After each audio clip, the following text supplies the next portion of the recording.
Recording भी on है। अच्छा हाँ। और मैंने फिजिक्स कंप्यूटर का सिलेबस भी नहीं खोला हुआ। वेल हम थे अपनी जगह पे, कहीं दूर। वेट, कंप्यूटर का सिलेबस होगा यहीं कहीं, ये रहा।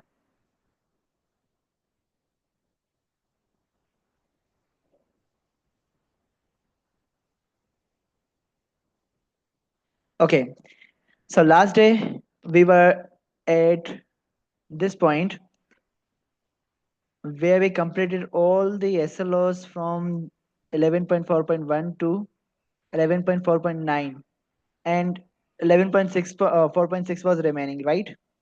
So today we'll start with 11.4.6, then we'll move forward to 11.4.10 and move on करेंगे then. Fine. So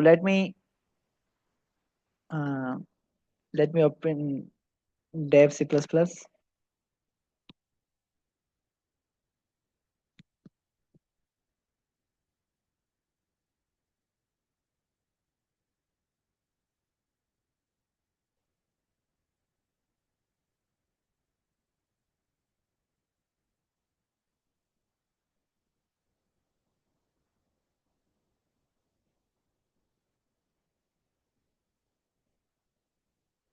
Ant-Man.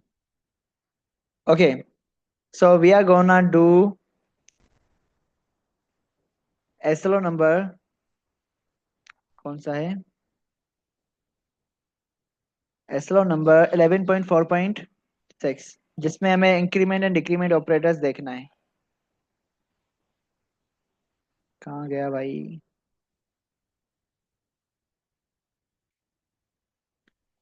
11.4.6 जिसमें हमें देखना है इंक्रीमेंट एंड डिक्रीमेंट। ओके, तो देखो, सबसे पहली चीज आपके पास प्लस प्लस साइन जो है ना, ये होती है आपके पास इंक्रीमेंट की। एंड जो ये माइनस माइनस लाइक दो टाइम्स माइनस यूज करो तो ये आपके पास साइन हो जाती है डिक्रीमेंट की। ओके, अब मैं सिंपल एग्जांपल दूंगा फिर स्टार्ट करूंगा समझाना। मैं ऐसे एक लाइक इंटीजर वैल्यू क्रिएट कर रहा हूँ ए, जिसमें मैं स्टोर कर रहा हूँ 20। फाइन। अब अगर मैं ए प्लस प्लस करता हूँ तो आपके पास ये इंक्रीमेंट डिक्रीमेंट ऑपरेटर्स क्या करते हैं, वैल्यू को इंक्रीज कर देते हैं बाय 1। ओके, मतलब ये आपके पास, इसका मतलब ये हो रहा है कि ए प्लस इक्वल टू 1 कर दो। हमने ये पढ़ा था ना, या इसको मैं ये भी कह सकता हूँ, और A is equal to A plus 1। Okay, इसका पर्पस ये है, इंक्रीमेंट करता है बाय 1। लेकिन इसमें दो टाइप्स आ जाती हैं, एक होती है प्री, दूसरी होती है पोस्ट। ओके, प्री पोस्ट के चक्कर में हम बाद में जाएंगे, अभी सिर्फ मामूली इंक्रीमेंट करके देखते हैं, और मैं करता हूँ सी out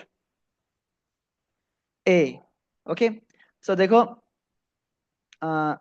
C out before increment,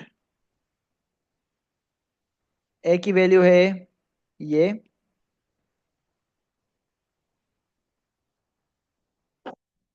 and after increment ए की वैल्यू ये है।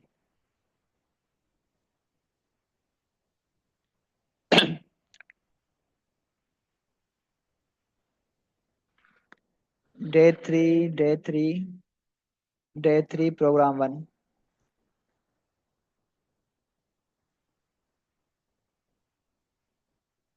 So it's getting compiled. Yeah, you can see before increment आपकी वैल्यू क्या थी 20, लेकिन आफ्टर आफ्टर इंक्रीमेंट +1 हो चुका है। ओके, सेम वे में you can do decrement operation also.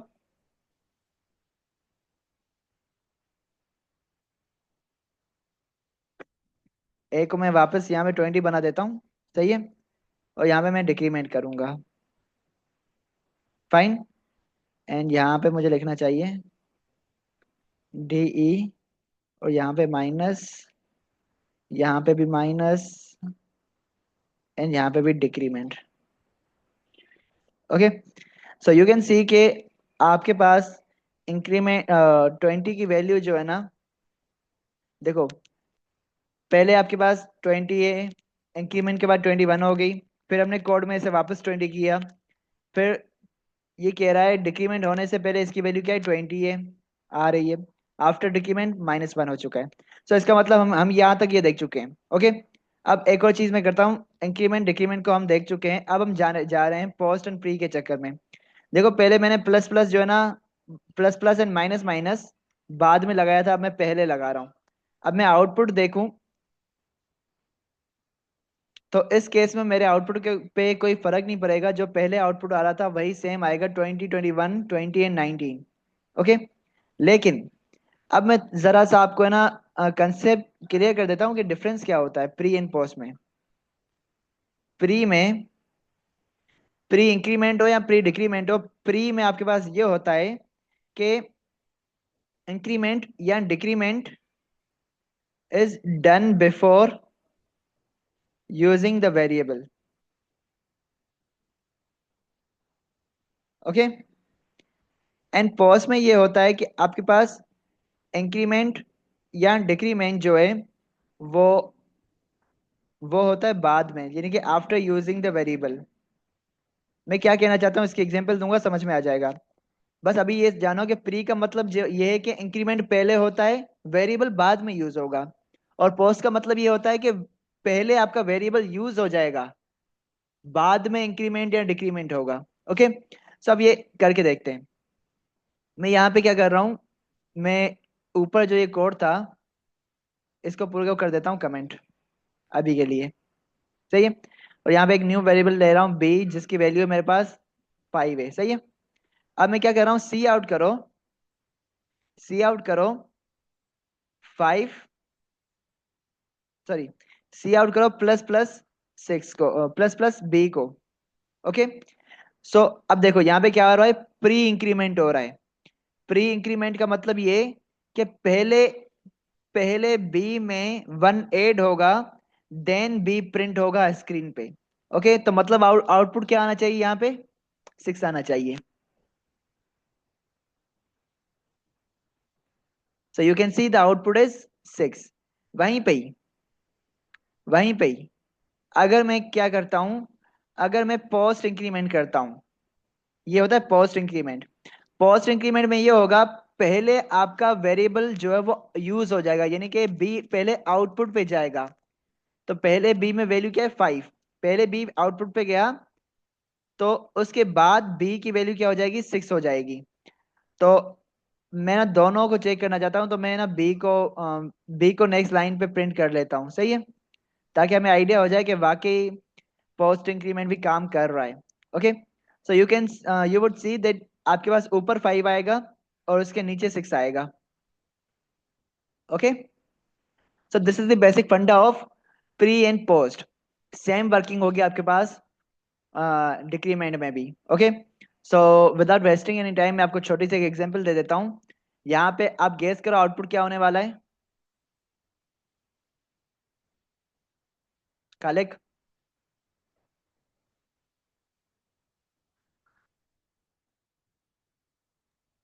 Simple है, हाँ, पोस्ट आउटपुट क्या होने वाला है।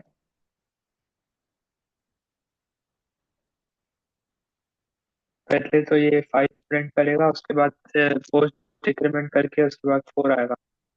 हाँ, सही कहा। तो ऊपर 5 आएगा, नीचे 4 आपके पास प्रिंट आना चाहिए। सही। अब यहीं पे अगर इसके पास क्या होता, प्री डिक्रीमेंट होता, तो दोनों जगहों पे आपके पास 4 प्रिंट होगा। Got it. लेकिन ये हम है ना इनसे डरते हैं, पोस्ट एंड प्री से। क्यों? क्योंकि इनका बिहेवियर है ना वो अनप्रिडिक्टेबल होता है, लाइक वो उसे हम प्रिडिक्ट नहीं कर पाते कि कंपाइलर कब कैसे बिहेव करेगा। क्योंकि ना कभी ये सही से रन हो जाते हैं, कभी ये सही से रन होते ही नहीं है। ओके, इसकी मैं एक एग्जांपल देने जा रहा हूँ, हो सकता है लाइक मेरे को जितना आइडिया है, हो सकता है इस स्टेटमेंट में ये ना इश्यू हो। कैसे? मैं क्या कर रहा हूँ, बी को कमेंट खोल देता हूँ। मैं क्या कर रहा हूँ, increment, like after increment B की वैल्यू जो है, आफ्टर इंक्रीमेंट बी जो है वो बराबर है किसके, बी बराबर है प्लस प्लस बी के। सही है। और इसी स्टेटमेंट में मैं क्या कर रहा हूं, मैं कह रहा हूं after post decrement, post decrement, sorry before, sorry after post decrement, like post decrement भी साथ ही हो रहा है। ओके, सो यहाँ पे होगा आफ्टर प्री इंक्रीमेंट, यहाँ पे पोस्ट डिक्रीमेंट, बी जो है वो क्या होगा। अब मेरे ख्याल से हो सकता है यहाँ पे इस स्टेटमेंट में मसला आए, बिकॉज मैंने अभी कहा हम प्रेडिक्ट नहीं कर सकते मसला कब आएगा कैसे आएगा, लेकिन हो सकता है यहाँ पे मसला आए। हम पहले गेस करते हैं आउटपुट क्या होगा। आउटपुट क्या होना चाहिए भाई। पहले पहले तो इंक्रीमेंट होगा, तो फिर हमारा 6 आएगा। तो पहले आपके पास 6 प्रिंट हो जाएगा, सही है।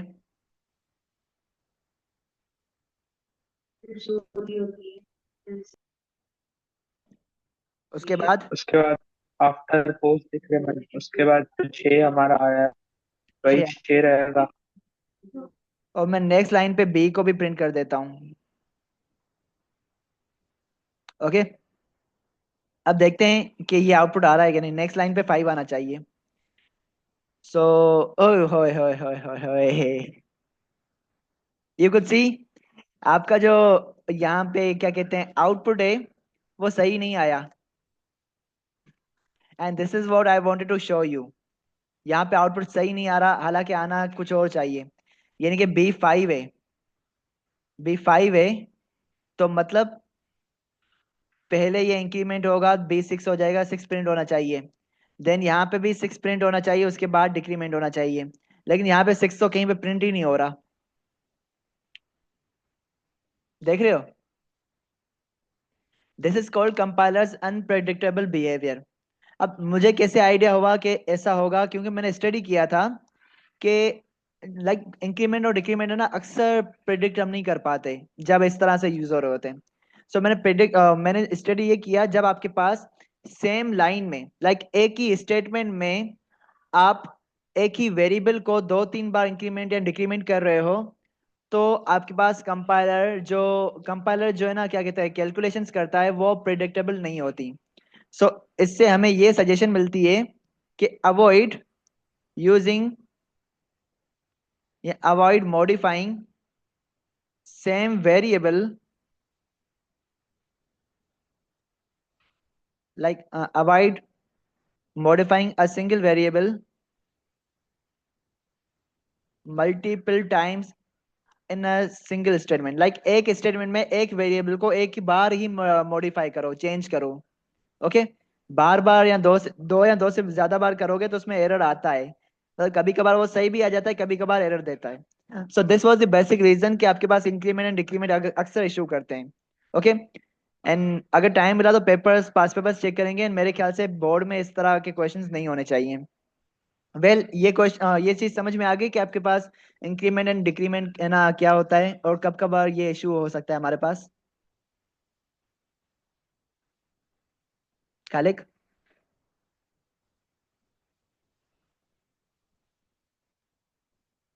Okay, I hope so clear है हाँ इसका। समझ आ गई है। आ गई। हाँ, इसके हम आगे भी एग्जांपल्स देखेंगे जब ये कंपाउंड एक्सप्रेशन आ रहा है ना, तो वहां पे भी देख लेंगे इसके एक दो एग्जांपल्स। ओके, सो कंपेयर करना है binary ternary and unary operators को। तो देखो आपके पास एसएलओ है 11 पॉइंट क्या है 4.10 है ना जी। बाइनरी यूनरी को देखना है, सो देख लेते हैं, आ जाओ। ओके, सबसे पहले बाइनरी ऑपरेटर्स क्या होते हैं, सॉरी सबसे पहले यूनरी पे आ जाते हैं। यूनरी ऑपरेटर्स ये ऐसे ऑपरेटर्स होते हैं जिनको लाइक जिन जो है ना एक सिंगल ऑपरेंड के साथ वर्क होते हैं। Okay, so these are the operators which work with single operand. Fine, single operand यानी कि ये एक ही वैल्यू के साथ वर्क कर सकते हैं, और इनकी एग्जांपल जो है वो ये है। इनकी एग्जांपल पहले पहले तो ये plus plus and minus minus आ जाते हैं। ओके, इंक्रीमेंट एंड डिक्रीमेंट इसकी एग्जाम्पल है। सही है। साथ ही साथ आपके पास माइनस माइनस लाइक वो भी आपके पास है ना। माइनस आपका एक ऐसा है जो कि आपका यूनरी भी होता है, बाइनरी भी होता है। तो माइनस आपके पास एक यूनरी ऑपरेटर हो जाता है। नोट आपके पास एक यूनरी ऑपरेटर हो जाता है। Okay, this four are the unary operators. Then आपके पास सेकंड हो जाता आता है बाइनरी। ओके, बाइनरी का नाम से ही पता चल जाता है, जिसमें आपके पास दो दो ऑपरेंड्स हो, like these operators, these are the operators which work with two operands. Fine. और इसकी तो लाइक एक अच्छी खासी लिस्ट है आपके पास। Like most of the operators आपने जो पढ़े हैं ना, वो सारे के सारे इसमें आ जाते हैं, जिसमें आपके पास अर्थमेटिक आ जाते हैं पहले। अर्थमेटिक जितने भी हैं वो सारे आ जाते हैं, जैसे कि प्लस हो गया, माइनस हो गया, मल्टीप्लाई का साइन हो गया, डिवीजन हो गई, मॉड्यूलस हो गई। ये सारे के सारे क्या हैं? बाइनरी हैं। इसके अलावा आपके पास आ जाते हैं कंपैरिजन ऑपरेटर्स या रिलेशनल ऑपरेटर्स। वो कौन से थे खालिक? Less than, greater than, greater than equal to, comparison equals to. Less than equal to, not equal to. तो ये सारे के सारे किस में यूज करेंगे? बाइनरी है, दो वेरिएबल्स चाहिए, दो ऑपरेंड्स चाहिए, वेरिएबल्स नहीं, दो ऑपरेंड्स चाहिए। थर्ड आपके पास लॉजिकल भी आ जाते हैं। लॉजिकल में आपके पास कौन से हैं? लॉजिकल में आपके पास हैं एंड, एंड और दूसरा है आपके पास और नॉट। नोट नहीं, नोट देखो हमने लगा दिया है यूनरी में, नोट नॉट हमेशा तो सिंगल। उसमें आता है जनरिक। जी, सही है। सही है। हाँ, अच्छा यूनरी में सही है आपके सही। पास मैं एक दो और बता दूं। यूनरी में आपके पास ये एड्रेस ऑपरेटर भी यूनरी होता है। ओके, ये एड्रेस ऑपरेटर भी आपका यूनरी होता है, जो कि हम है ना पॉइंटर्स में पढ़ेंगे। और दूसरा होता है reference operator, sorry D reference operator, जो कि मल्टीप्लाई के की साइन है, लेकिन इसका वर्क अलग है। ये आपके पास ये भी क्या होता है? यूनरी होता है। फाइन। अब ये हमने पढ़े नहीं, इसके एग्जांपल मैंने नहीं दिए अभी तक। अब पॉइंटर्स में हम जब पढ़ेंगे एम्परसेंड और हिस्टोरिक को, जिसे हम एम्परसेंड को हम कहते हैं एड्रेस ऑपरेटर या रेफरेंस ऑपरेटर, और एम्परसेंड की साइन को हम कहते हैं D reference operator. Okay, arithmetic, comparison, ये हो गए। और असाइनमेंट ऑपरेटर्स जितने भी है वो सारे के सारे है ना टू पे काम करते हैं, टू ऑपरेंड्स पे। ओके, इक्वल टू हो गया, कंपाउंड असाइनमेंट सारे के सारे आ जाते हैं। सही है। तो ये हो गया, ये हो गया, माइनस इक्वल टू हो गया, मल्टीप्लाई इक्वल टू हो गया, और हमें क्या पढ़ा था? ये पढ़ा था हमने। सही, और लास्ट हमने ये पढ़ा था। ओके, सो ये सारे के सारे क्या हैं? बाइनरी हैं। फाइन। अब थर्ड आ जाता है टर्नरी ऑपरेटर। टर्नरी ऑपरेटर आपके पास एक ही होता है, जो कि हमने अभी तक पढ़ा नहीं है। दैट इज एक ऐसा ऑपरेटर, ये एक ही ऑपरेटर होता है। It it is an like it is operator which work with three operands. Fine. अब हम इसे देखने वाले हैं कि ये होता क्या है। सही है। सो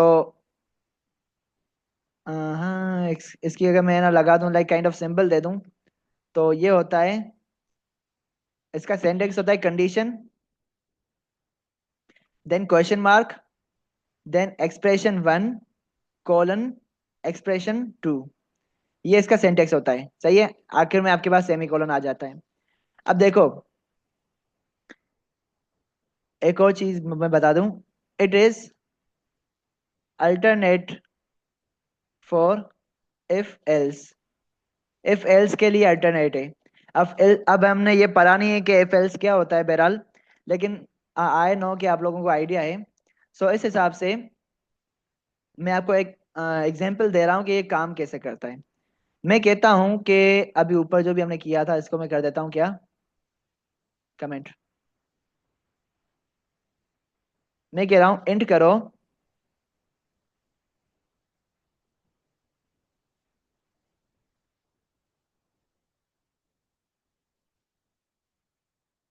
हाँ, इंट करो, एक वेरिएबल बनाओ जिसे मैं टर नाम दे रहा हूँ। सही है, ऐसे बनाओ वेरिएबल। अब टर में आप क्या करो, अब मैं कंडीशन दे रहा हूँ, कंडीशन में ये दे रहा हूँ, टू जो है ना वो अगर 3 से बड़ा है, like it is a condition, it is asking के वेदर 2 इज ग्रेटर देन 3 और नॉट। ओके, अगर बड़ा है तो आप एक लाइक देखो, अगर कंडीशन ट्रू होगी, यहाँ पे देखो, अगर कंडीशन ट्रू होगी तो आपके एक्सप्रेशन वन वन जो है ना वो यूज होगी। अगर कंडीशन फॉल्स होगी तो आपका एक्सप्रेशन टू जो है वो यूज होगा। तो मैं कह रहा हूँ अगर टू ग्रेटर ग्रेटर देन 3 है तो टर्नरी में स्टोर कर दो 50, और अगर टू जो है ना वो लेस देन 3 है, यानी कि कंडीशन फॉल्स है, तो आप क्या कर दो, 100 स्टोर कर दो ट्राई में। रिपीटिंग अगेन, अगर कंडीशन ट्रू है तो 50 स्टोर कर दो, और अगर कंडीशन फॉल्स है तो 100 स्टोर कर दो। Okay, so it is basically use for simple simple conditional statements, जिसमें आप है ना सिंपली लाइक कंडीशन चेक करके वैल्यूज को दे रहे, वैल्यूज असाइन करना चाहते हो। ओके, सो यहाँ पे अगर मैं करूँ सी आउट, सी आउट और टैग में जो स्टोर है वो अगर मैं आउटपुट करूं, तो वो होगा आपके पास, क्या होना चाहिए आउटपुट यहाँ पे खालिक? टू ग्रेटर है थ्री से, मतलब ये ट्रू है तो 50 है, नहीं नहीं फॉल्स है तो 100 है। 100 आउटपुट होना चाहिए, बिकॉज फॉल्स है तो एक्सप्रेशन टू चलेगी, अदरवाइज ट्रू है तो एक्सप्रेशन वन चलेगी। तो हम्म, 100 स्टोर हो चुका है टर्नरी में। So this is a ternary operator. Clear है? Clear clear. करिए। देन प्रेसिडेंस आपका पूछ रहा है 4.11 में। अब देखो, प्रेसिडेंस मतलब ये है कि आपके पास अगर सिंगल स्टेटमेंट में आपने मल्टीपल ऑपरेटर्स यूज किए हुए हैं, तो कौन सा ऑपरेटर पहले एवेल्यूएट होगा, लाइक कंपाइलर पहले कौन सा ऑपरेटर यूज करेगा, या कंपाइलर पहले कौन सा ऑपरेटर यूज करके प्रॉब्लम को सॉल्व करेगा, या पहले कौन सा ऑपरेटर क्या कहते हैं ऑपरेशन परफॉर्म होगा। सही है, ये डिटरमाइन किया जाता है प्रेसिडेंस के हिसाब से। सो प्रेसिडेंस का एक टेबल गिवन आपके बुक में, मैं उसे ही फॉलो करने वाला हूँ। वैसे नॉर्मली मैं बता दूं जितना मुझे याद है, या मैं बुक में से वो निकालता हूँ, लाइक वेट,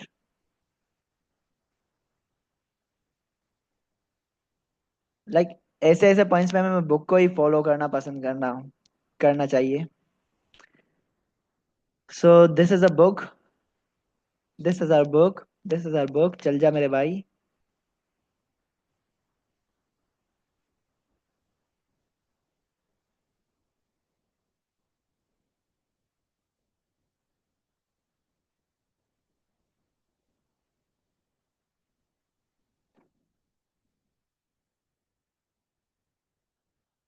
हम्म, अच्छा कालिक, तुम्हारे साथ ही मैंने ये किया था पूरा। ओके, तो देखो, आपके पास बुक में स्टार्ट कर रहा है प्रेसिडेंस जिसकी हाई है वो ऊपर रखा हुआ है, यानी कि वो ऑपरेटर्स जो सबसे पहले कंपाइलर एवेल्यूएट करेगा वो ऊपर रखें, और जो बाद में एवेल्यूएट करेगा वो उसने कंपाइलर वो बुक ने नीचे रखे हुए हैं। बुक में दो तीन चीजें मिसिंग है, वो नोट कर लो। सबसे पहले ब्रैकेट के अंदर जो आपके पास ऑपरेशंस होते हैं वो परफॉर्म होते हैं, बाद में ब्रैकेट के बाद बाहर वाले होते हैं। ओके, एक तो ये हो गया। सेकेंडली आपके पास इंक्रीमेंट एंड डिक्रीमेंट ऑपरेटर्स जो है ना वो ऑपरेट होते हैं, लाइक वो एवेल्यूएट होते हैं। तो सबसे पहले सबसे हाईएस्ट प्रेसिडेंस होती है ब्रैकेट्स की, सेकंड नंबर पे हाईएस्ट होती है इंक्रीमेंट एंड डिक्रीमेंट ऑपरेशंस की। सही है, थर्ड नंबर पे आपके पास आ जाता है मल्टीप्लाई डिवीजन एंड मॉड्यूलस। ये आपको अगर याद होंगे कि किसकी प्रेसिडेंस कितनी है, तो आप है ना लाइक एग्जाम्स में एमसीक्यूज पे क्वेश्चन सॉल्व कर सकते हो जिसमें आपके पास कैलकुलेशंस हो रही होंगी। अगर आपको पता ही नहीं है पहले कौन सा वाला सॉल्व होगा या पहले कौन सा वाला ऑपरेटर एवेल्यूट होगा, तो आपकी जो कैलकुलेशन है वो गलत हो जाएगी। सो पहले मल्टीप्लाई डिवीजन और मॉड्यूलस या रिमाइंडर वाला ऑपरेटर यूज होता है, सॉल्व होता है। ओके, और इसकी प्रेसिडेंस होती है लेफ्ट टू राइट, इसकी एसोसिएटिविटी होती है लेफ्ट टू राइट। एसोसिएटिविटी से मुराद ये है कि कंपाइलर है ना लाइक राइट से सॉल्व करना शुरू करेगा या लेफ्ट से सॉल्व करना शुरू करेगा। कहने का मतलब ये है कि अगर ये तीनों के तीनों ऑपरेटर्स या तीनों में से कोई दो ऑपरेटर्स एक ही स्टेटमेंट के अंदर हो, तो उन दोनों में से कौन सा ऑपरेटर पहले एवेल्यूएट होगा। ओके। सो उस केस में कंपाइलर आपका देखेगा कि कौन सा वाला लेफ्ट पे है, लाइक कौन सा वाला लेफ्ट साइड से पहले आ रहा है। जो लेफ्ट से पहले आएगा उसे एवेल्युएट करेगा इन तीन में से। ओके। और देखा जाए आपके पास जितने भी ऑपरेटर्स हैं उनकी ऑलमोस्ट सबकी एसोसिएटिविटी लेफ्ट टू राइट होती है, दो तीन को छोड़ के, जो कि नीचे आपको मैं बताने वाला हूँ। सो बहरहाल मल्टीप्लाई डिवीजन एंड मॉड्यूलस की सबसे हाई होती है प्रेसिडेंस, सेकंड नंबर पे प्लस माइनस की होती है, थर्ड नंबर पे आपके पास कंपैरिजन होती है लेस देन लाइक इनइक्वलिटीज की होती है थर्ड नंबर पे, फोर्थ नंबर पे हम इक्वलिटीज को देखते हैं, फिफ्थ नंबर पे नोट को देखते हैं, सिक्स्थ नंबर पे एंड है, सेवेंथ पे और है, एंड आठवें नंबर पे आपके पास है असाइनमेंट ऑपरेटर सारे के सारे। अब देखो equal to and not equal to, equality वाले और ये असाइनमेंट, लॉजिकल एंड, लॉजिकल और, ये चारों के चारों जो है ना इनकी associativity sorry equal to and not equal to की एसोसिएटिविटी लेफ्ट टू राइट होती है, और आपके पास एंड और की इन दोनों की लेफ्ट टू राइट होती है। बाकी नोट का और असाइनमेंट ऑपरेटर की जो एसोसिएटिविटी होती है वो होती है राइट टू लेफ्ट, या कह दो सिंपल में जितने भी ऑपरेटर्स हैं उन सब की एसोसिएटिविटी होती है लेफ्ट टू राइट। सिर्फ असाइनमेंट ऑपरेटर और नोट ऑपरेटर, इन दो टाइप्स के ऑपरेटर्स को छोड़ के बाकी सारे के सारे लेफ्ट टू राइट होते हैं, और ये दो टाइप्स के जो ऑपरेटर्स हैं इनकी एसोसिएटिविटी होती है राइट टू लेफ्ट। हालांकि आपके बुक में है ना सिर्फ और सॉरी एसओलॉज में सिर्फ एसोसिएटिविटी पूछी गई है अरिथमेटिक ऑपरेटर्स की, जितना मुझे याद है ये रहा अरिथमेटिक ऑपरेटर्स की एसोसिएटिविटी पूछी गई है, सॉरी प्रेसिडेंस पूछी गई है, एसोसिएटिविटी का कोई जिक्र ही नहीं है एसओलॉ में। फाइन। अब आगे कह रहा है डिफाइन करो कंपाउंड एक्सप्रेशन को।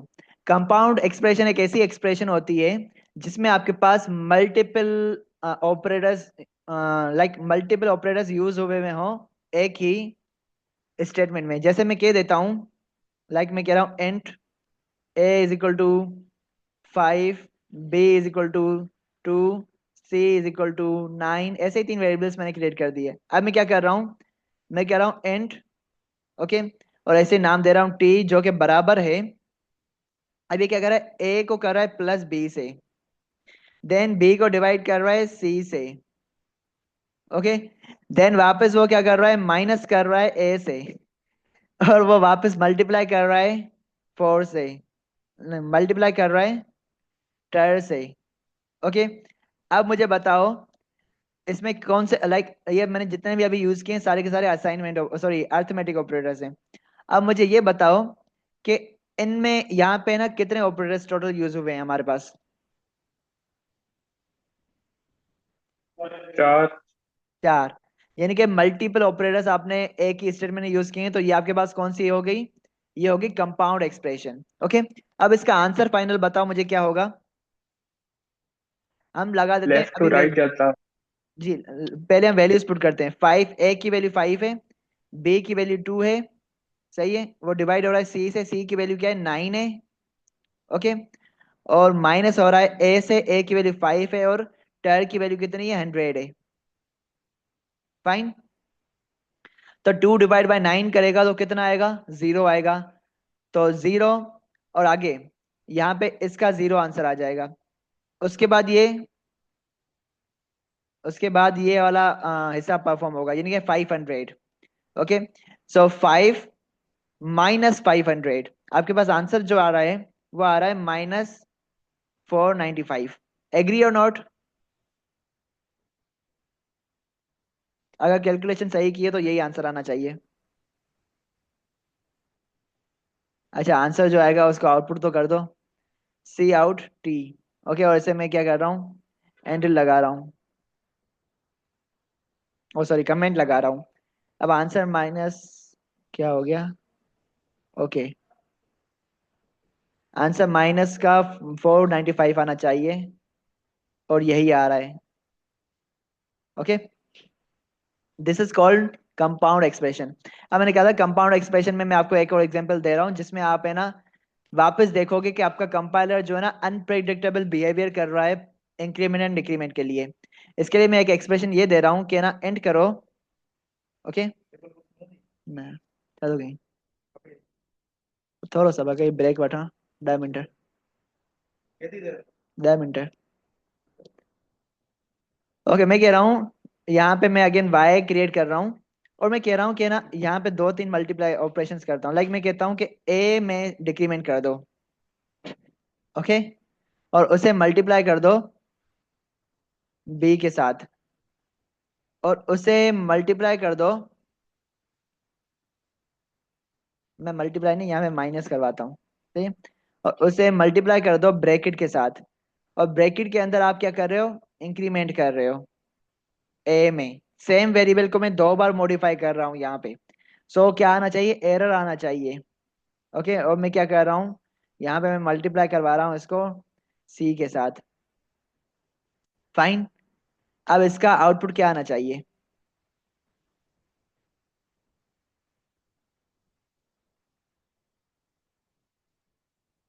बी के अंदर। पहले तो 5 प्रिंट होगा।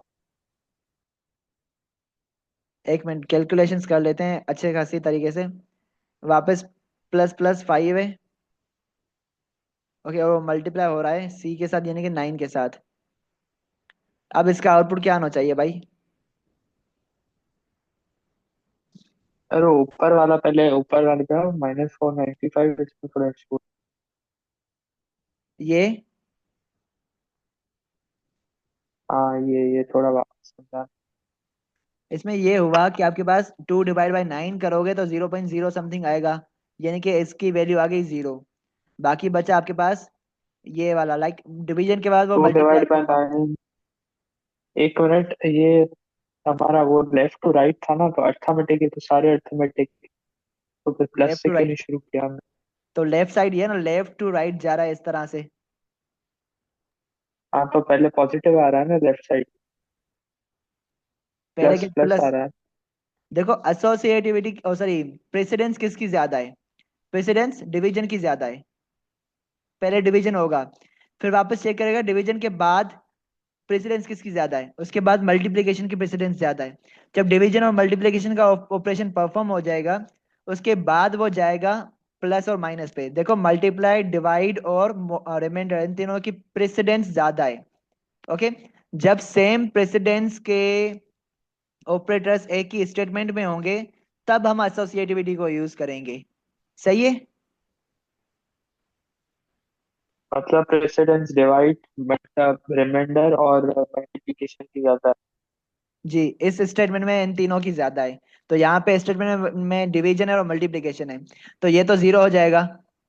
ओके, सही है। और ये हो जाएगा आपके पास 5 × 500 हो जाएगा माइनस का। ओके, सही है। तो 5 - 500 करोगे, -95, 495 आ रहा है। क्लियर। समझ गया। अब यहाँ पे हमारे हिसाब से पहले ब्रैकेट के अंदर की वैल्यू सॉल्व होनी चाहिए। ओके, सो हमारे पास ये आना चाहिए, 5 माइनस माइनस सेम रहेगा, और -2 भी सेम रहेगा, मल्टीप्लाई बाय ब्रैकेट के अंदर से जो ना सॉल्यूशन आ रहा है, पहले इंक्रीमेंट हो रहा है। 45। नहीं, पहले इंक्रीमेंट फोर्टी हो रहा फाइव है, आएगा। पहले इंक्रीमेंट हो नहीं रहा नहीं, है, बाद सिक्स में होगा। मल्टीप्लाई होगा। 6 और 9। कितना आना है, 6 और 42। 9, तो ये होगा 54। हाँ, 54 सही है। अब अब क्या होगा, अब ये 5 जो है ना वो डिक्रीज होगा यहाँ पे। ओके, यानी कि अब ये होगा कि 5 माइनस माइनस, तो देखो पहले 5 आपका यूज होना है, पहले 5 आपका यूज होगा, बाद में डिक्रीमेंट होगा। तो यहाँ पे अभी लाइक हम है ना, इसको अब क्या करें, डिक्रीमेंट नहीं करेंगे बिकॉज ये पोस्ट है। सो पहले इसे यूज करना हम्म। पड़ेगा, पहले इसे यूज करने के लिए पूरी एक्सप्रेशन को एवेल्यूएट करना पड़ेगा। सही है। सो हम क्या करेंगे, इसको मल्टीप्लाई करेंगे। कितना आ रहा है आंसर, 108। सही है। 5 माइनस माइनस -108। सही है। अब क्या होगा, 5 - 108 पहले होगा, बाद में आपके पास डिक्रीमेंट होके वो 4 हो जाएगा। समझ रहे हो। हम्म। तो ये कितना आंसर होना चाहिए, माइनस का 103 आंसर आना चाहिए। और हम ए को भी प्रिंट कर लेते हैं, सी आउट, कि ए के अंदर आखिरकार वैल्यू कौन सी सेव होती है। लेकिन सबसे मेन चीज, हमने ए की वेरिएबल को 2 बार मॉडिफाई किया है, तो यहाँ पे एरर आना चाहिए। मतलब एरर आना चाहिए लाजमी तो नहीं है, लेकिन कंपाइलर अनप्रेडिक्टेबल बिहेवियर शो कर सकता है। या करेगा मोस्ट प्रोबेबली। तो हमारे कॉन्सेप्ट के हिसाब से यहाँ पे क्या वैल्यू आनी चाहिए कि? कॉन्सेप्ट के हिसाब से वैल्यू आनी चाहिए ए की 4, सॉरी ए की 5 आनी चाहिए। हाँ, तो ए पहले प्रिंट होगा। अच्छा एक और सही चीज, है, 5। एक और चीज, एक और चीज, एक और चीज, एक और चीज, हमने थोड़ा कैलकुलेशन में गलती की है। हमने कैलकुलेशन में थोड़ी गलती की है। यहाँ पे 102 आना चाहिए। और कोई खास गलती नहीं, लेकिन स्टिल उसके बावजूद भी आपके पास आउटपुट जो है ना, उसमें वैल्यू आ रही है 85। ए की वैल्यू 5 आनी चाहिए जो कि सही आ रही है, लेकिन इस y की वैल्यू जो है ना वो गलत आ रही है। सब मतलब avoid modifying same variable, single variable two or more times in a single statement. सही है? क्लियर है खालिक? ये लास्ट वाला भी हमने एसएलओ कर लिया, जो कि कह रहा है कंपाउंड असाइन कंपाउंड एक्सप्रेशन को, एक ऐसा प्रोग्राम बनाओ जो कि कंपाउंड एक्सप्रेशन यूज करता हो। ये हमने बना लिया। और विद दिस आपका ये चैप्टर हो जाता है कवर। फाइन, और विद दिस आपकी ये मीटिंग भी हो जाती है cover. Thank you so much. अब नेक्स्ट मीटिंग में हम नेक्स्ट चैप्टर स्टार्ट करने वाले हैं।